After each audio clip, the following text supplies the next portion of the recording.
he'd become her brother-in-law. She'd acted shocked and appalled and said any number of things about her sister Wren when she found herself involved with a Cooper. It had gone way past involved now, and they were married with a baby. And Cricket had sworn to Wren up and down that hard-headed, irritating, stubborn cowboys would never, ever be her type. Cricket was a liar. Jackson made her feel strange, but he was also the only one of the Coopers who could answer the questions she needed answered.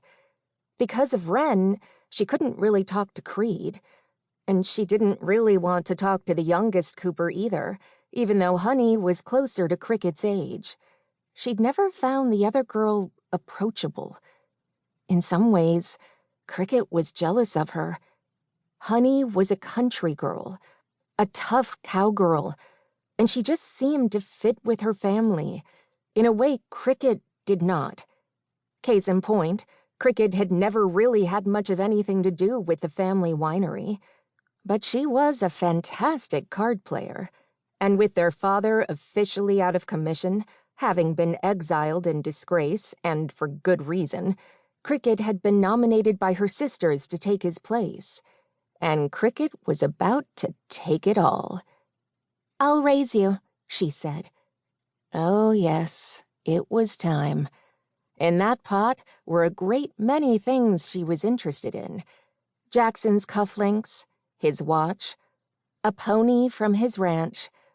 She'd only had to offer a diamond bracelet, wasn't hers anyway, a case of Maxfield Reserve wines, and the dollar from her father's very first sale, which still hung in his vacant office, framed on the wall.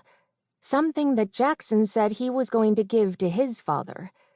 The Maxfield and Cooper families were rivals from way back, though that rivalry had been dented some by her sister marrying Creed. Still, sitting here across from a Cooper brought out her competitive spirit, especially because right along with that competitive spirit, Jackson also brought out that complicated sensation she could honestly say she wasn't a fan of. And now it was right down to the final bet. "I bet myself," she said. "Excuse me?" "I bet myself. I will work for Cowboy Wines for free for 30 days. His brows shot upward. "That's pretty rich." "You afraid?" He snorted. "I'll see you. And raise you. I'll work at Maxfield Vineyards for 30 days. "No," she said. "The winery doesn't need you. You'll work at my ranch for 30 days. And sleep in the bunkhouse." She desperately needed a ranch hand, and she knew that Jackson Cooper knew what he was doing when it came to horses. Cricket wanted as far away from the uppity confines of her upbringing as possible, and this ranch was her one way to get there. "And if I lose?" "You'll work at Cowboy Wines in the tasting room, dressed up in cowgirl boots and a miniskirt and serving our guests."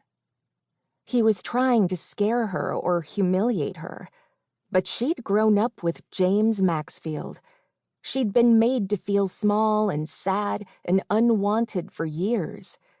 It was only recently she'd started to suspect why her father had treated her that way. But after a lifetime of humiliation, a miniskirt and waiting tables wouldn't defeat her. Deal. And she wouldn't lose. She wanted his forfeit and wasn't worried at all about her own. She needed Jackson on her ranch. Unfortunately, she was all stalled out. Didn't quite know where to begin. That's where Jackson would come in handy. And then there was that other matter. And so she waited. "You look awfully confident," he said. "Oh, I am." He laid down his cards, that handsome mouth turning upward into a smile. The smile of a man who had never lost much of anything in his life. Oh, how she would enjoy showing him what a foolish mistake that smile was. Because not only had he had lost to her, a woman at least 10 years younger than him, a woman she knew he didn't think of as